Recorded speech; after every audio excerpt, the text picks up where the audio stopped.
Dan kemudian alhamdulillah zaman akhir itu mulai agak ngawur. Kalau ada acara itu wong liya kon maca anake mlebu metu gak melok maca. Itu keliru, saya jamin itu keliru. Saya sering kalau mimpin di rumah, kalau yasinan di tonggo-tonggo kok anake gak maca saya keluar. Bapakmu wong liya kon maca kata saya gitu. Jadi itu menurut saya itu yang jelas saya sampai ngisi begini.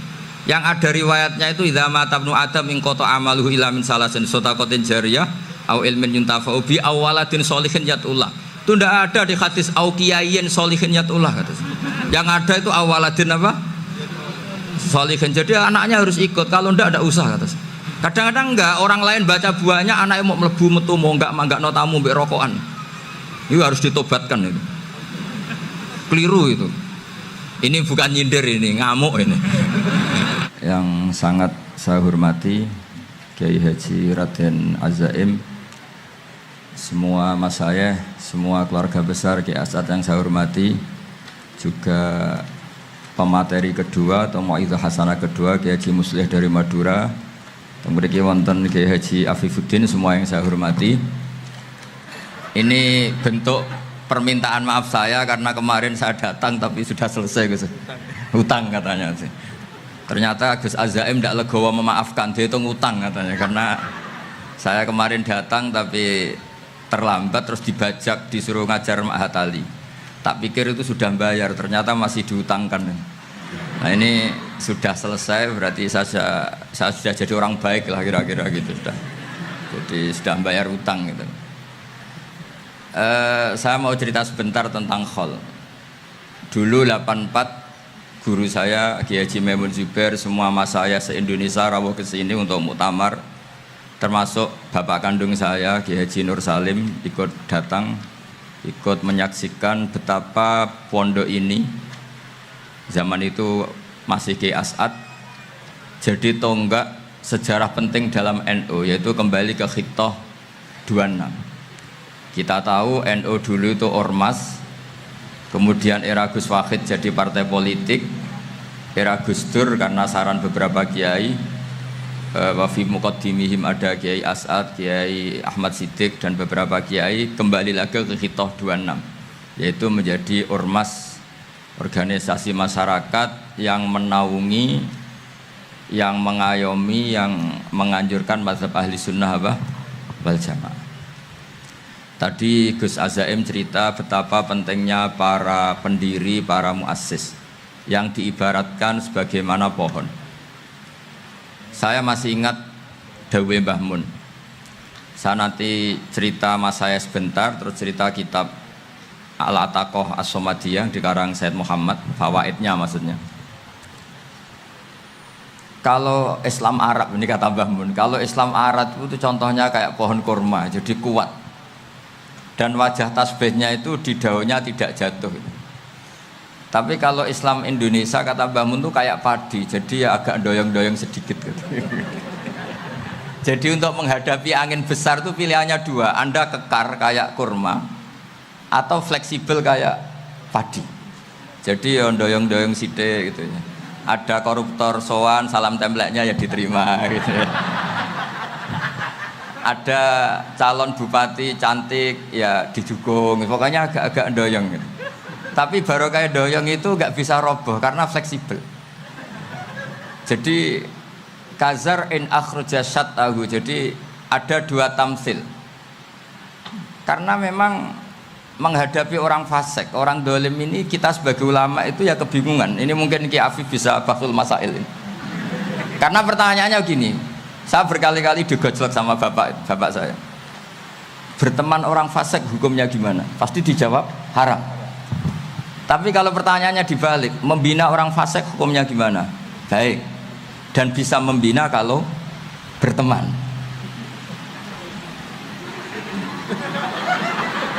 Makanya Gus Azaim pernah bikin seni deh, muktamar seni. Anggap saja madhabnya seperti itu gitu. Jadi ya agak doyong-doyong sedikit. Masa ketop kok berteman orang yang macam-macam, tapi itu fleksibel. Nyatanya tetap soleh sampai sekarang gitu. Itu berarti itu ya gitu kata Mbah Mun itu Jadi untuk menahan angin yang besar pilihannya hanya dua, Anda kokoh kayak pohon kurma atau fleksibel kayak padi. Nah, Islam Indonesia kata Mbah Mun itu pari wae katanya, padi. Jadi ungkapan-ungkapan para masyayikh ini penting karena khazanah yang saya baca. Saya berkali-kali cerita ini dalam kitab Khilyatul Auliya. Itu Abu Nu'aim Al-Asfihani cerita tentang riwayat Sufyan bin Uyainah. Ini gurunya Imam Syafi'i. Itu setiap kali Nabi Isa dan Yahya, ini dua nabi yang sekurun, sama-sama masih muda. Nabi Yahya itu senengannya dolan ke orang-orang soleh, menyambangi orang-orang soleh. Tentu itu bagus. Tapi kalau Nabi Isa ini suka menyambangi orang-orang yang fasik, orang-orang yang nggak jelas. Ketika dua beliau ini ketemu, tentu yang perlu jawaban Nabi Isa karena kontroversi, berteman sama orang-orang yang nggak jelas. Kata beliau, innama ana tabibun udawil mardo. Seorang kiai, seorang nabi, orang yang baik itu ibarat dokter. Di mana-mana dokter tuh ngobati orang yang apa? Sakit. Kalau Anda dokter dan peneliti satu penyakit, pasti cari daerah yang banyak pandeminya. Masa neliti pandemi di orang-orang yang apa? Sehat. Jadi ini juga perlu dibahsul masail kan. Karena tadi dibolak-balik itu.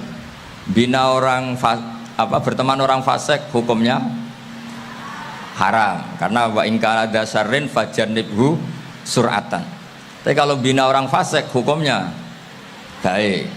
Bisa bina kalau berteman. Jadi fikih itu ya karena dibolak-balik. Makanya sholat juga gitu. Sholat yang tumak ninah yang lama itu ya bagus. Masa jagongan mbek pangeran nggak asik? Jagongan sama teman aja asik, masa jagongan sama pangeran tidak apa? Asik. Tapi kalau Ibnu Abbas sholat tuh cepat. Ketika ditanya, kenapa kalau Anda sholat cepat?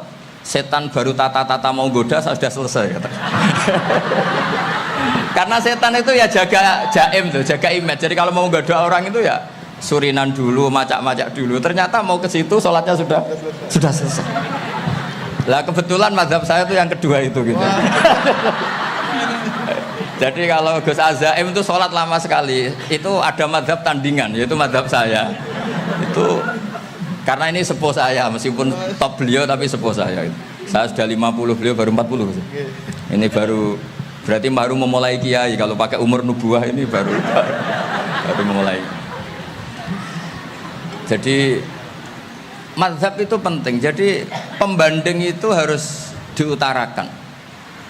Sehingga dalam fikih manapun itu sebuah madhab itu harus diuji itu lewat pembanding. Dulu itu setiap debat fikih antar ulama itu mesti nggak ada yang menang. Misalnya saya kiai kelihatan miskin itu ya baik supaya santri-santri yang miskin itu punya teman gitu. Karena rata-rata santri itu miskin. Nah, dikancani kiai kan seneng gitu. Tapi problemnya kiai yang miskin itu ya nggak bisa nolong santri karena dia sendiri apa? Miskin. Makanya dulu Imam Syafi'i itu pengagum orang miskin. Setelah ngaji Imam Malik tanya, ya Imam Malik, orang yang sealim jenengan itu siapa? Jawabnya Imam Malik lucu. Dulu Abu Hanifah, sekarang orangnya sudah meninggal ya. Ilmunya dititipkan atau diwaris oleh Muhammad bin Hasan Asy-Syaibani. Akhirnya Imam Syafi'i dibiayai Imam Malik ke Irak. Imam Syafi'i miskin, bisanya ke sana dibiayai Imam Malik. Itu seperti Abu Ya Said Muhammad masyhur, ini murid beliau. Kalau ada santri boyong kan mesti apa? Disangoni. Ketika datang ke Irak, Muhammad bin Hasan Asy-Syaibani itu nata uang, nata emas itu di ruang tamu. Jadi ngitung uang itu di ruang tamu. Miliatan. Ini kaget, ini kiai kok kedonyan kata Imam Syafi'i gitu. Tapi apa kata Muhammad bin Hasan Asy-Syaibani? Anda kagum ini, Anda kaget ini. Kalau kamu menyoal orang soleh kaya, ini tak kasihkan orang-orang fasik. Biar dipakai judi, dipakai selingkuh, dipakai maksiat. Jangan-jangan. Harta ini harus tetap di orang soleh. Kalau ke orang fasik, bahaya. Berarti kiai boleh kaya, boleh. Semenjak itu ada gerakan kiai kudu sugih. Ya ada yang kesampaian, ada yang enggak gitu aja. Tapi karena kalau pakai logika fikih, harta itu fitnah. Oke, seakan-akan harta itu masalah. Tapi kalau ini dikuasai orang dolim, maka masalah besar. Jika orang-orang soleh ini harus juga menguasai harta. Nah, terus lama-lama dikiaskan kekuasaan. Kalau yang kuasain orang fasik, orang tidak sholat, ribet. Akhirnya kiai terus dukung, ya akhirnya ikut politik tadi. Nak menawa bupatinya kena diatur gitu. Diatur kon sholat, orang ngasih proposal, maksudnya diatur keng sholat maksud. Ini cerita-cerita apa logika fikih. Makanya saya sering ngaji kitab-kitab itu, diantara yang saya suka adalah ada dialog besar yang terjadi di antara orang-orang pilihan, termasuk bahkan di antara para nabi dan Tuhan. Jadi unik, Allah sendiri kadang mengajari kecerdasan para nabi itu ya lewat dialog. Masyhur itu, Nabi Ibrahim itu punya ruang khusus untuk sholat dan tidak boleh siapapun masuk situ. Tahu-tahu ada yang sudah di situ. Beliau membuka, kaget. Siapa memberi izin ke kamu yang punya rumah ini? Saya yang punya rumah dan saya tidak memberi izin kamu. Yang memberi izin saya itu yang punya saya, kamu dan rumah ini. Yaitu Allah Ta'ala katanya. Wah, berarti kamu malaikat dong? Iya, saya malaikat Israel. Disuruh nyabut nyawa kamu. Ya agak sopan karena nggak pernah mondok di Salafiyah itu namanya malaikat Israel itu. Itu akhirnya Nabi Ibrahim bilang, wah itu keliru, Anda pasti keliru. Hal ra'aita habiban yumitu habibah, hal ra'aita khalilan yumitu khalilah. Saya ini Khalilur Rahman, saya ini kekasih Allah. Masa ada kekasih bunuh yang dikasih? Itu Israel akhirnya ngaji, masuk akal juga. Ternyata perintah ini mungkin hoax ya, pokoknya dia terus mikir akhirnya. Iya ya, masa ini kekasih Allah kemudian oleh Allah dibunuh, dimatikan. Terbanglah Israel, matur lagi, ya Allah, kata Ibrahim, hal ra'aita khalilan yumitu khalilah. Masa kekasih bunuh yang dia apa? Kasih. Kayaknya masuk akal Gusti. Mulai ngaji lah kira-kira gitu malaikat itu. Akhirnya oleh Allah dijawab, ya sudah begini, kamu datang ke Ibrahim bilang, hal ra'aita habiban yakrahu ayyalqa habibah. Masa kekasih tidak siap ketemu yang dikasih. Nah, jadi akhirnya Nabi Ibrahim, Israel datang lagi. Logikanya sekarang enggak gitu, begini katanya diajarin. Hal ra'aita habiban yakrahu ayyalqa habibah. Masa kekasih tidak siap ketemu yang dikasih. Terus kata Ibrahim, oke, ya terus mau meninggal. Jadi kalau jenengan cinta betul sama Allah ya harus, ya tidak usah, jangan sekarang tapi. Kalau mati di rumah aja, kalau di pondok ngerepotnya kiainya nanti itu. Tapi nanti setelah punya cucu banyak lah. Nah, barokahnya baca ini, dialog-dialog orang pilihan ini akan tersibak. Karena tidak dalam semua kebaikan itu nggak ada logikanya, rata-rata ada logikanya. Misalnya begini, kalau Anda orang soleh, kemudian anak Anda pamit mau sekolah di Jerman, pilihan Anda mengizinkan apa enggak? Karena potensi jadi fasik ya tinggi, karena di tempat-tempat maksiat. Potensi berdakwah dari daerah yang untuk daerah yang tidak ada dai-nya menjadi ada. Itu mesti ulama itu berdebat. Misalnya punya anak pamit mau kembali atau keluarga. Yang satu cara berpikir optimis. Awal ada dai di beberapa negara Eropa itu ya barokahnya imigran, pekerja, mahasiswa. Dan semua itu bumi Allah, harus ada tasbih, harus ada tahmid. Dan itu harus dimulai dari kemauan atau mengizinkan anak asuh kita ke sana. Tapi di sisi yang lain potensi jadi fasik itu tinggi sekali. Momennya iman pas-pasan. Nah hal-hal seperti ini itu pasti jadi perdebatan. Dan kita harus menjawab. Dan tadi kayaknya di semua Basul Masail Pondok Salafiyah jawabnya pede semua, nggak ada ragu, nggak ada khilaf. Baguslah kalau pede. Meskipun nanti mungkin ada ulama lain yang cara berpikir apa? Berbeda. Sehingga ini saya cerita ya. Sehingga di kitab-kitab fikih, misalnya saya kok hidup di Bali sudah punya komunitas ngaji. Itu kok saya pindah ke Sukorejo sini, banyak ulama yang mengatakan haram.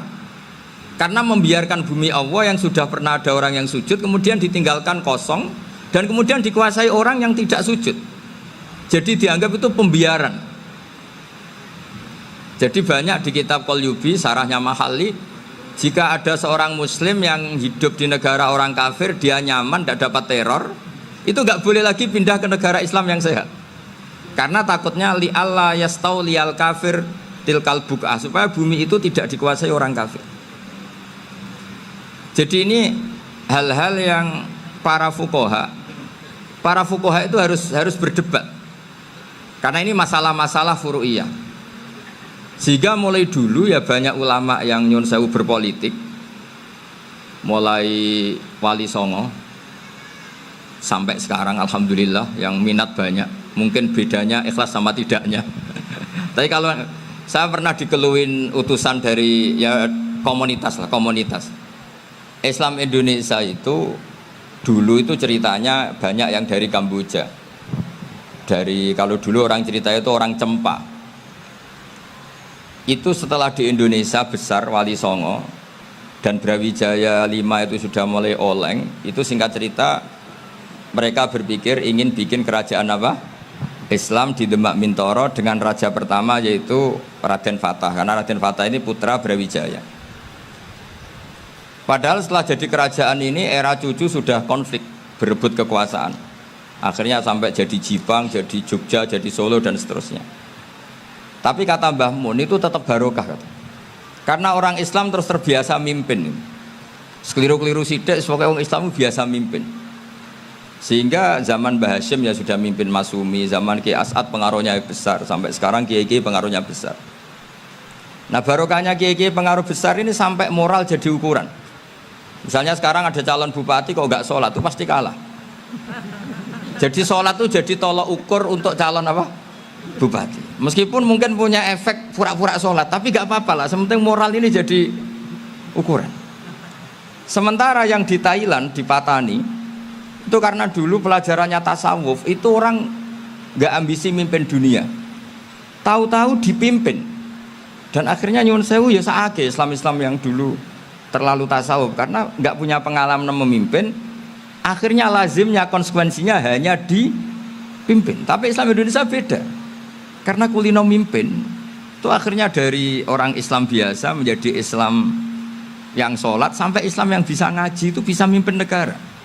Tentu yang paling populer dimulai Gus Dur. Jadi ini sesuatu yang barokahnya istihad para kiai. Sementing Islam kulino mimpin. Sehingga di Indonesia itu barokahnya itu kebaikan itu jadi tolok ukur. Ada orang kok terkenal koruptor atau terkenal nyuwun sewu selingkuh atau terkenal apa itu pasti tidak jadi. Karena moral itu menjadi tolok ukur. Dan itu adalah politik para kiai. Jadi ini saya cerita dan itu negara juga akhirnya untung karena seleksi agama sama negara itu sama-sama kiai ya bilang negara harus dipimpin orang soleh, negara juga bilang seperti itu. Nah, ketokohan-ketokohan para beliau-beliau ini yang maulah bekerja sama dengan Umarok. Kita tahu dulu Pak Harto ya rawuh ke sini ketika Muktamar 84, rawuh ke Ki As'ad, ketika mau kembali ke Khittah juga dirembuk oleh ulama dan Umarok. Dan akhirnya ini menjadi negara yang alhamdulillah semoga selalu menuju baldatun thayyibatu wa rabbun ghafur. Nah, kemudian di sini saya tabarruk dengan Said Muhammad, gurunya Kiai Haji Azaim. Saya mau cerita tentang amaliyah tadi. Saya sebetulnya nggak niat bacakan bab itu, gara-gara ada khataman jumlahnya banyak saya jadi pusing. Ini panitianya tanya, khatam betul apa enggak? Iya, Gus, khatam betul. Tapi kayaknya saya tidak yakin itu. Karena saya ini kan dari pondok tahfidz itu. Biasanya anak khataman itu ya rodok bodoni itu. Dibaca buanter, sing nyemak ya mau ndelok pojok tok. Mergo kebanteran. Nah, akhirnya lafat-lafat yang di tengah itu enggak di apa? Baca. Tapi ya semoga dimaafkan Allah lah. Yang jelas itu enggak. Tapi saya mau cerita ya. Jadi cara berpikir Said Muhammad ini nanti juga saya teruskan di Ma'had Ali. Ini saya baca ya. Di antara yang diyakini madhab Malikiyah, ini saya baca saja teksnya. Jadi ada riwayat namanya, kalau Said Muhammad bahasakan itu ataqah somadiyah. Kalau di Indonesia kadang orang bilang al-ataqah al-kubro, yaitu dengan membaca surat Ikhlas. Di sini jumlahnya hanya 100 kali, kila 1000 kali. Tadi berapa semua? 700 juta ini sudah susuk banyak ini. Di sini hanya 40, riwayat lagi 100, 1000. Terus sampean tadi berapa? 800 juta. Wah, ini sudah susuk ini. Itu anak cucu sampean pasti masuk surga itu kalau bisa. Ini saya baca, ini kitabnya Said Muhammad ini. Suratul Ikhlasi wal Itqu minan nar. Akhrajat Tabrani fil Kabir an Fairuz ad-Dailami wa Ibnu Uftin Najasi. Waqad khadaman Nabiyya sallallahu alaihi wasallam. Orang ini jadi khadimnya Nabi. Qala Rasulullah sallallahu alaihi wasallam, "Man qara'a qul huwallahu ahad mi'ata marratin fi shalat ghairiha kataballahu lahu bara'atan minan nar." Ini hanya berapa ini? Mi'ata marrah. Berarti kalau satu orang itu cukup 100. Tadi sudah untuk 7 turunan tadi untuk orang berapa? 800 juta. Ya, untuk 7 turunan cukup ya? Cukup. Untuk 7 turunan.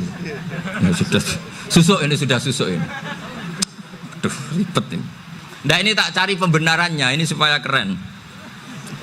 Ini di halaman 188 Abwabul Farad. Warwa Ibrahim bin Muhammad al-Khiyari fi fawaitihi an Khudzaifah marfu'an. Man qara'a qul huwallahu ahad alfa marratin faqad ishtara nafsahu minallah. Berarti 100, ada riwayat lagi 1000. Nanti tak carikan lagi yang berapa? 1 miliar mungkin. Jangan banyak-banyak. Nah, ini saya baca ya. Wa hadzal adatu huwa al-ma'rufu bi ataqatis somadiyah. Wa qad nassa jama'atun mutaakhiril malikiyah ala istihbabi ataqatis somadiyah wa haddu ala qiraatiha wa istimaliha. Minhum Asy-Syaikh Abdus Salam Al-Asmar saat terus ini. Jadi kullu haula'i istahabbu ataqatas somadiyah ma'atirafi ba'dihim kal misnawi bi syiddati fi hadisiha. I'timadan ala anna hadza minal fadha'il allati yutasahalu fiha. Faman sa'a yasta'milaha raja'a husula ma fiha fala ba'sa bidzalik ala syarti alla ya'taqida thubuta dzalika anin nabi sallallahu alaihi wasallam hatta la yaqa fil kitsbi alaihi. Jadi intinya itu silahkan Anda bikin jumlah sesuai versi Anda. Yang penting Anda jangan kampanye kalau itu perintah Kanjeng Nabi Muhammad sallallahu alaihi wasallam. Karena kalau kamu atasnamakan Nabi kemudian jumlahnya sampai 800 berapa? 800 juta, berarti Nabi mengajarkan masyaqqah pada umatnya. Jadi cukup yang riwayat itu di sini hanya 100 sama 1000. Jadi kalau jumlah tadi untuk 7 apa? Turunan. Jadi kamu harus ditutup dengan doa, ya Allah, semua itu bukan untuk saya tapi untuk 7 turunan. Tolong catat ya Allah. Karena jadi artinya gini loh ya, orang Indonesia yang sering mempraktekkan ataqah somadiyah itu bukan tanpa dalil. Ternyata dalam mazhab Maliki, saya masih ingat ketika mbah saya kandung, bapaknya bapak, asmane Mbah Nur Syam, itu wasiatnya minta dibacakan 4000. Yang baca pas itu ya bapak sama anak-anaknya. Dan kemudian alhamdulillah zaman akhir itu mulai agak ngawur. Kalau ada acara itu wong liya kon maca anake mlebu metu gak melok maca. Itu keliru, saya jamin itu keliru. Saya sering kalau mimpin di rumah, kalau yasinan di tonggo-tonggo kok anaknya gak maca, saya keluar. Bapakmu wong liya kon maca, kata saya gitu. Jadi itu menurut saya itu yang jelas. Saya sampai ngisi begini. Yang ada riwayatnya itu idza mata ibnu adam in qata amaluhu ila min salasin shadaqatin jariyah au ilmin yuntafa'u bi awaladin sholihin yatullah. Itu tidak ada di hadis au kiyayin sholihin yatullah kata. Yang ada itu awaladin apa? Sholihin. Jadi anaknya harus ikut, kalau tidak ada usah kata. Akhirnya anaknya udah wedi, nggih Gus nggih. Wah, akhirnya tak kei jagung paling akeh, kula mendet sithik. Wong aku ora anake kok. Kadang-kadang enggak, orang lain baca buahnya anaknya mau mlebu metu mau enggak manggakno tamu mbek rokokan. Itu harus ditobatkan itu. Keliru itu. Karena nasnya bukan auqiyayin sholihin tapi awaladin sholihin. Ini bukan provokator, ini memang iya seperti itu. Nah, terus tentang tadi la ilaha illallah yang didawuhkan Gus Azaim. La ilaha illallah itu penting sekali, cuma saya mohon itu dielmoni lah. Jadi dulu kalimat ini menjadi spesial karena dielmoni, karena dimulai dari fa'lam annahu la ilaha illallah. Terusannya ayat tuh wastaghfir li dzambika walil mu'minina wal mu'minat. Saya ulang lagi ya. Terusannya ayat tuh wastaghfir li dzambika walil mu'minina wal mu'minat. Makanya menurut mazhab Sadili, kamu disuruh baca la ilaha illallah dulu, jangan istighfar dulu. Saya ulang lagi ya. Dalam mazhab Sadiliyah itu la ilaha illallah dulu, nggak boleh istighfar dulu. Alasannya masuk akal. Orang yang kafir 70 tahun itu sekali baca la ilaha illallah itu langsung yughfar lahum ma qad salaf. Sehingga la ilaha illallah sendiri sudah punya kekuatan supaya dosa kita diampuni.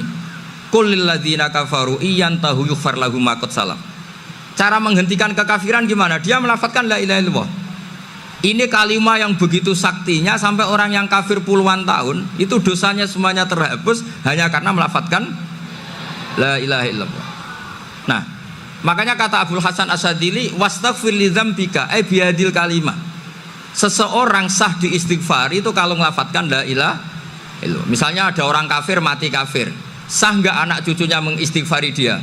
Tidak sah karena belum melafadzkan la ilaha illallah. Makanya kata Abdul Hasan Asyadili wastaghfir li dzambika ay bihadil kalimah.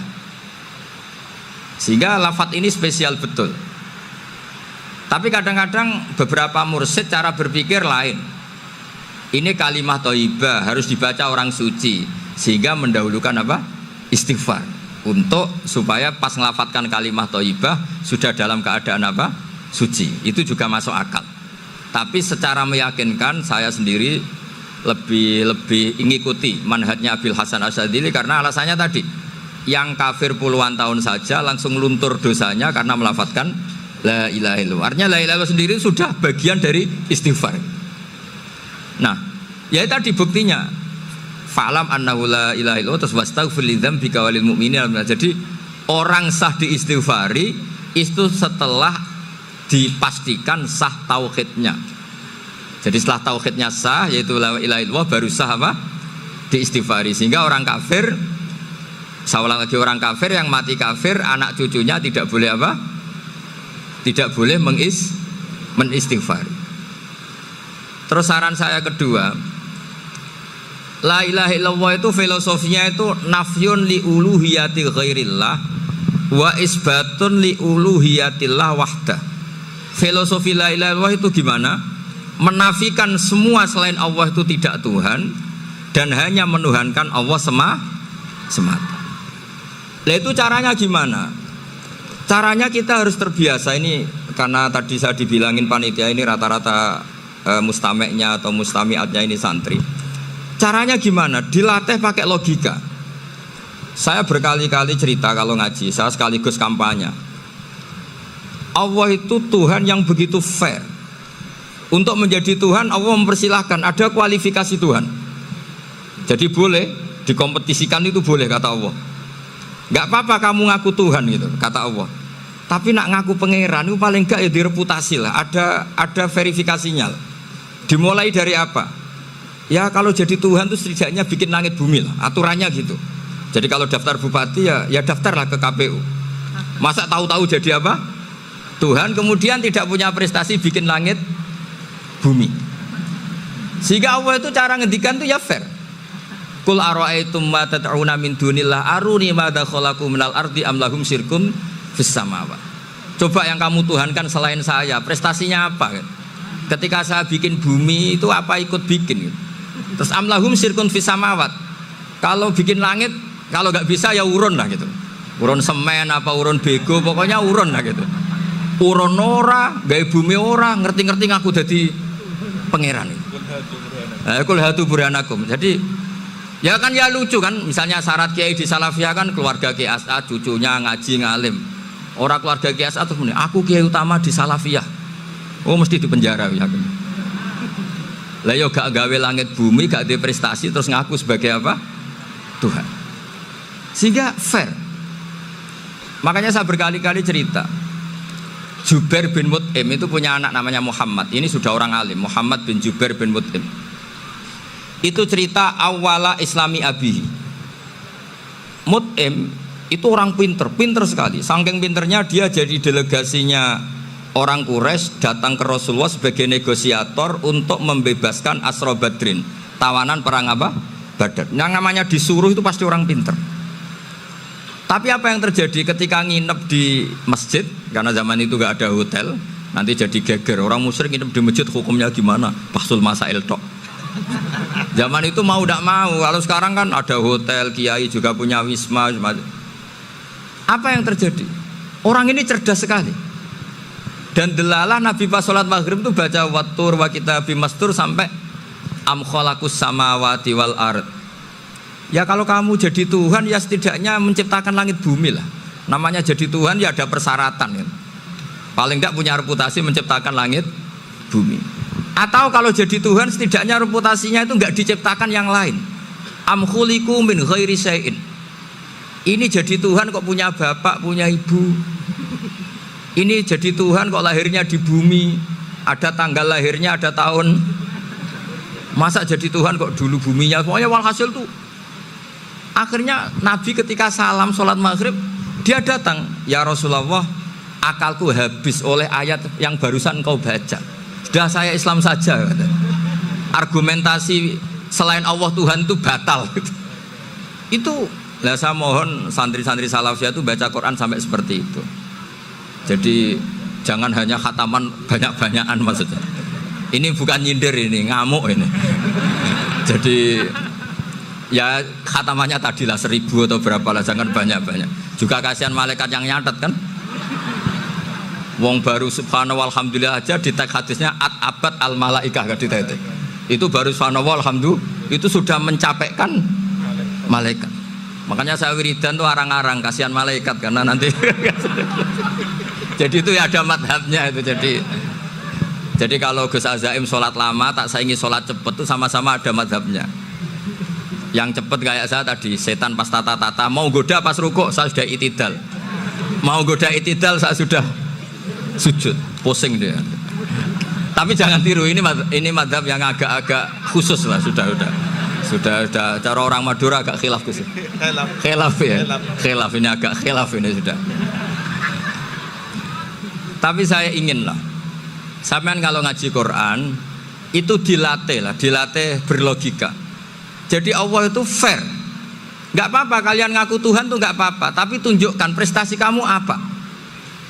Aruni madza khalaqu minal ardi am lahum syirkun fis samawati. Am khalaqus samawati wal ard. Diulang lagi, am khuliqu min ghairi syai'in. Setidaknya kalau jadi Tuhan itu ya nggak butuh yang lain lah. Masa jadi Tuhan kok wujudnya saja butuh orang lain, butuh bumi, eksistensinya butuh makan, butuh minum. Makanya Allah cara meniadakan uluhiyah selainnya itu Allah itu redaksinya itu mengena sekali. Yaitu tadi dengan cara-cara seperti itu. Sebagian ayat disebutkan ma asyattuhum khalqas samawati wal ardi wala khalqa anfusihim. Wong Tuhan kok nggak punya reputasi bikin langit, bikin bumi, bahkan untuk menciptakan diri saja nggak bisa. Ya sudahlah, kamu nggak usah ngaku Tuhan, nggak level kata tahu gitu. Akhirnya terus ditemukan Tuhan yang sejati, yaitu wal awwalu wal akhiru wal zahiru wal batin. Itu yang Mut'im ini tadi termasuk orang yang sangat cerdas sekali. Padahal itu bacanya bukan pas basul masail, enggak. Nabi pas sholat maghrib. Juga bukan pas ceramah, enggak. Tapi itu didengarkan. Makanya termasuk ini spesial untuk hormat saya kepada Ki As'ad. Makanya saya ini kalau mentasjik santri-santri ini agak sensitif, tapi sudah saya tidak perlu takut fitnah. Saya termasuk kenapa saya ingin jadi ahli tafsir, tentu yang membentuk itu Mbah Maimun dan bapak saya. Bapak saya itu hafal Quran kayak hafal Fatihah, saking senengnya Quran itu. Mungkin bisa kamu saingi itu. Itu adalah orang kafir itu bisa paham Quran. Itu sangat menyinggung saya. Orang kafir itu bisa paham Quran. Ketika Umar Islam itu karena mendengar apa coba? Mendengar apa? Quran. Dan itu masih kafir apa sudah Islam? Masih kafir karena kalimat-kalimat yang di Quran itu begitu jelas wal kitabil mubin sehingga didengarkan orang kafir pun tuh ngefek. Makanya ketika Umar datang ke saudari putrinya kemudian dengar Toha ma anzalna alaikal Qur'an apa litasqa, itu dia terus iman. Begitu juga Mut'im. Itu ketika dengar Nabi baca surat At-Tur ya langsung iman. Makanya kata Ibnu Jarir At-Tabari, kamu jangan pernah bilang gini, syaratnya paham Quran itu harus alim, harus gini. Lah nanti berarti orang kafir punya alasan di depan Allah, ya Allah, engkau ngandani kami dengan Quran yang nggak bisa difahami kecuali alim dulu. Lah saya alim gimana? Nggak pernah mondok gimana? Saya kafir.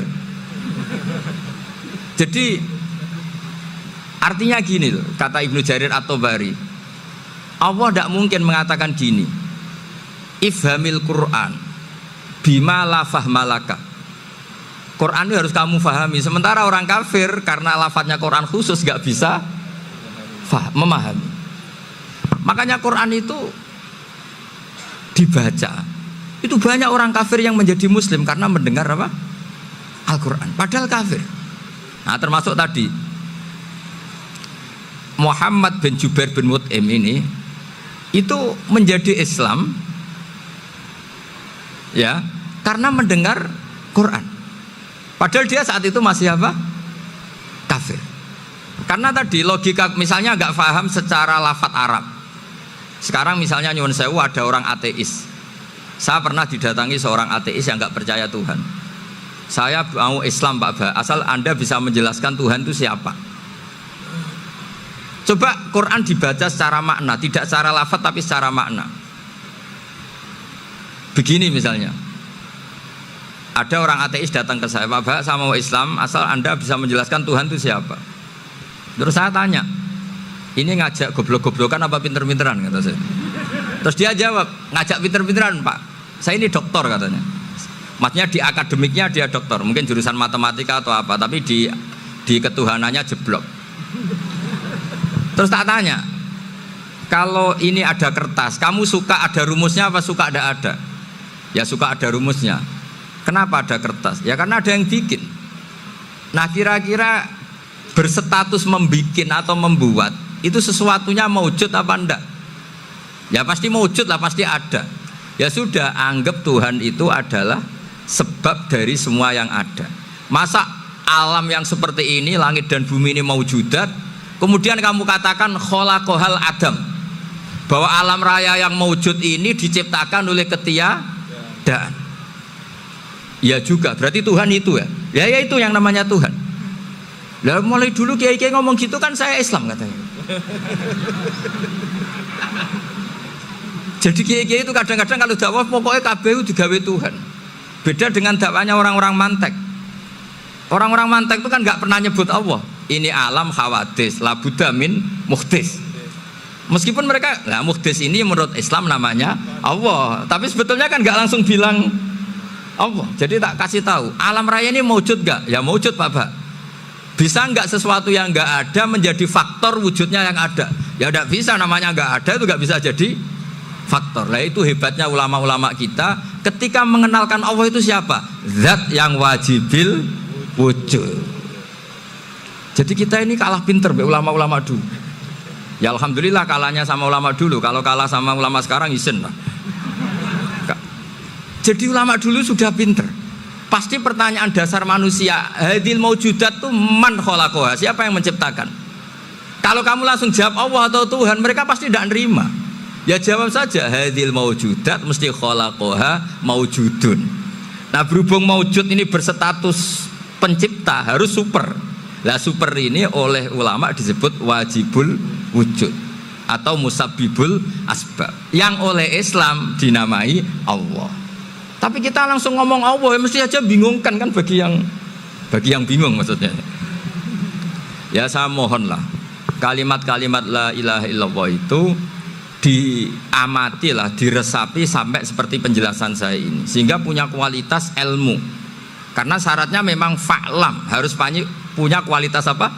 Ilmu. Ilmu itu apa? Ma'rifatus syai' ala ma huwa alaih. Mengenal sesuatu sesuai detail-detail sifatnya sesuatu itu. Misalnya kalau Allah sudah jadi Tuhan, ya harusnya qabla kulli syai'. Masa Tuhan sama yang dituhani wujudnya dulu yang dituhani, ditemukanlah sifat awal atau qadim. Makanya benar Gus Azaim tadi, kalau sudah bertauhid harus hafal akidah berapa khamsin. Dimulai apa? Wujud. Kenapa harus dikatakan wujud? Karena alam raya ini kadung maujudat. Hadhil alam maujudun. Masa maujudun khalaqahul adam? Masa maujudat khalaqahul adam? Nah, itu yang disebut am khuliqu min ghairi syai'in am humul khaliqun. Jadi saya semohon-mohonnya cobalah tradisi-tradisi lihat baru ayat ini dihidupkan lagi, sehingga kita baca Quran itu sekaligus menjadi orang yang sangat argumentatif. Karena Quran adalah qul falillahil hujjatul balighah. Dilatih. Jangan bosan, dilatih. Makanya kalau saya baca ayat-ayat seperti itu, cek fair Allah itu. Fair betul. Enggak apa-apa saya punya pesaing kata Allah, tapi yang imbang dong. Pas aku gawe langit ya bantulah, atau ada langit tandingan lah kira-kira gitu. Kalau saya bikin bumi ya ada bumi. Nah, misalnya sekarang orang Cina bikin matahari, materinya dari mana coba? Dari yang sudah ada sekarang kan? Tetap saja agak ikut bikin kan. Tapi kalau Allah bikin langit bumi minal adam minal wujud, kalau mereka paling rekayasa sudah wujud di otak-atik. Nah, harus sampai seperti itu. Sampai kata Gus Azim kul hatu apa? Burhanakum dan. Jadi ini cara-cara kita untuk menguatkan iman. Aruni madza khalaqu minal ardi am lahum syirkun fis samawati. Terus kata Allah, itu nih bi kitabim min qabli hadza au asaratim min ilmin. Kalau kamu nggak setuju teori ini, kata Allah, cari kitab suci versi Anda. Aturan jadi Tuhan itu apa coba? Ya tetap saja semua kitab suci akan mengatakan di mana-mana Tuhan itu pencipta langit dan bumi. Jangan yang lahir di bumi jadi Tuhan. Jangan Lata Uzza jadi Tuhan. Jangan karena sakti jadi Tuhan. Nah, ini di sini pentingnya ilmu balaghah, ilmu mantek yang alhamdulillah di pondok-pondok kita masih diajari. Makanya kata mantek, sebetulnya ilmu akal hanya menemukan hadil maujudat khalaqaha maujudun. Nah, yang maujud ini siapa? Ya wajibul wujud. Nah, kemudian Islam menamai ini Allah Subhanahu wa ta'ala. Makanya ulama dulu itu kalau ngetikan Allah itu siapa? Zat sing wajibul wujud. Itu filosofinya luar biasa. Karena dengan seperti ini bisa menafikan teori ateisme bahwa alam raya ini diciptakan oleh ketiadaan. Makanya saya bilang tadi, ngajak goblok-goblokan apa pinter-pinteran gitu. Lah nek ngajak goblok-goblokan yang ngene, hadhil maujudat khalaqahal adam. Terus kita goblok bareng. Loh iya kan, barang maujud diciptakan yang tidak maujud. Wong ora wujud kok mempengaruhi sing wujud. Ya monggo nak goblok bareng kata. Akhirnya, enggak lho Gus, saya ini dokter masa kamu ajak goblok? Ya sudah, pinter saja kata saya. Alhamdulillah karena debat kecil ini dia menjadi nyaman lagi dengan apa? Islam. Memang saya tentu nggak bisa disalahkan doktoralnya karena di ilmu yang selain apa? Teologi gitu. Tapi kan polanya dia pasti pinter. Makanya ini sekaligus mengingatkan anak-anak lah. Kecakapan menjelaskan itu harus dilatih karena di antara kelebihannya Quran itu wal kitabil apa? Mubin, yaitu kitab yang punya kemampuan menjelaskan. Ini yang terakhir saya beri contoh. Terakhir ini penjelasan Quran. Dulu orang kafir itu cara berpikir itu begini, Muhammad, urusan kita ini banyak, problem kita banyak. Masa iya urusan yang banyak ini cukup dengan satu Tuhan? Kalau problem banyak ya Tuhannya harus banyak. Ada Tuhan pohon, Tuhan hujan. Kayak Cina itu ada Dewi Kuan Im keberuntungan, ada yang sial, yang pokoknya diurus yang banyak lah. Maka mereka bilang aja'alal alihata ilaha wahida inna hadza la syai'un ujab. Ini aneh, urusan banyak kok Tuhannya satu, ini aneh lah. Tapi Nabi secara sabar, dan yang diomongnya orang kafir, tidak anak Mahatali, orang kafir. Jadi nanti kalau anak Mahatali gak paham Quran kebangetan, orang kafir saja paham. Akhirnya Nabi secara santai, secara rileks memberi penjelasan gini. Kalau Anda menjadi buruh, kalau orang Arab dulu bilang abdan, kamu suka enggak punya majikan banyak, perintahnya beda-beda, semuanya memaksa kamu untuk nurut. Sama punya majikan satu yang baik. Ya enggak suka lah Muhammad kalau majikan saya banyak, semuanya berhak merintah saya, enggak enak. Majikannya satu saja. Terus kata Nabi, Tuhanmu itu majikan kamu. Kalau Tuhannya banyak, kamu bingung, nanti perintahnya banyak. Akhirnya mereka paham. Dan itu segampang itu Allah memberi penjelasan. Daraba wa masalah rajulan fihi syuraka umutasyakisuna wa rajulan salamal lirajul hal yastawiyani masalah alhamdulillah. Langsung diberi analogi. Kalau kamu jadi buruh punya majikan banyak yang perintahnya beda-beda, kemudian jadi buruh yang majikannya satu, kamu milih mana? Ya milih satu Muhammad. Ya sudah, kalau Tuhannya banyak, perintahnya banyak, kamu juga bingung. Langsung menjadi faham. Nah, ketika ada orang tidak ikhlas, Nabi cara memberi penjelasan juga gampang. Misalnya saya dikasih uang Gus Azaim 1 juta, kemudian matur nuwun saya sama Pak Afif, aneh nggak? Saya ini orang aneh nggak? Orang aneh nggak? Itu Nabi kalau mencontohkan orang tidak ikhlas gitu. Kata Rasulullah, orang tidak ikhlas itu sebagaimana orang beli budak. Min kholisi malih, budak itu dibeli dari uangnya sendiri. Kemudian fa'amila hadal abdu, budak ini kemudian bekerja dan a'tohullatahu, hasilnya dikasihkan sama orang lain. Terus Nabi memberi percontohan, ayasurrukum ayyakuna abdukum kadzalik. Apa kamu suka kalau budak kamu seperti itu? Dulu orang-orang dulu kan beli budak untuk disuruh bekerja, terus disuruh setor apa hasilnya. Jadi budaknya kamu yang beli, yang biayai. Kalau sekarang mungkin nggak ada budak, gini lah. Saya nyuruh Zaid, tak kasih mobil, tak kasih bensin, tak kasih uang jalan supaya narik angkot. Hasilnya disuruh ngasihkan saya. Ternyata dikasihkan orang lain dan matur nuwun sama orang. Kamu suka punya budak seperti itu? Ya tidak suka ya Rasulullah. Ya ibaratnya seperti itu. Bumi yang bikin Allah, nyawa kamu yang bikin Allah, semua fasilitas dari Allah. Kemudian kamu menyembah selain Allah. Segampang itu. Dan Nabi telaten sampai dulu yang mayoritas orang kafir menjadi mayoritas Muslim, dan semuanya tanpa paksaan, la ikroha fiddin, karena qad tabayyana rusdu minal ghayy. Cara tabayyana gimana? Yaitu punya kemampuan menjelaskan. Wal kitabil apa? Mubin. Ini makanya saya mohon lah, ini saya mohon semohon-mohonnya anak-anak ini kan kader-kadernya Mbah Samsul Arifin, Mbah As'ad, Gus Fawaid, sekarang Gus Azaim, semuanya harus punya kemampuan wal kitabil apa? Mubin. Sehingga diantara sifatnya Nabi itu fatonah, punya kecerdasan. Nabi itu gak pernah debat kalah, itu meskipun sudah terdesak gak pernah kalah. Pernah Nabi itu ngendikan la adwa wala tiarata, tidak ada penyakit menular. Ada orang yang mungkin kurang suka iseng, ada onta yang sudah gudiken dijejerno sama yang waras, ternyata yang waras jadi gudiken. Akhirnya Nabi diundang lah kira-kira gitu. Ya Rasulullah, kata engkau gak ada penyakit menular, tapi ini onta yang gak gudiken tak jejerkan yang gudiken ikut gudiken, berarti kan menular. Nabi santai jawab, faman jarrobal awal, lalu yang pertama gudiken ketularan siapa katanya. Wah kalau ini asli Nabi, ya sudah seperti itu. Jadi ngiranya dia menang karena yang gudikan pertama nulari yang kedua. Ternyata Nabi tanyanya lagi, faman jarrobal awala, yang gudikan yang pertama siapa? Oh ini asli ya maksud saya itu. Jadi Nabi itu gak pernah kalah, karena Nabi punya apa? Fatona. Jadi saya mohon, ya tadi makanya ini efeknya itu khatamannya gak boleh banyak-banyak ya. Maksud saya kalau musim khataman ya gak apa-apa, khataman banyak-banyak. Tapi kalau gak musim khataman ya musim-musim tadabbur gitu. Tapi kalau ini musim khataman ya monggo lah. Cuma saya kok kasihan malaikatnya tadi itu kok. Ya ngoten mawon, minta maaf. Assalamualaikum warahmatullahi wabarakatuh.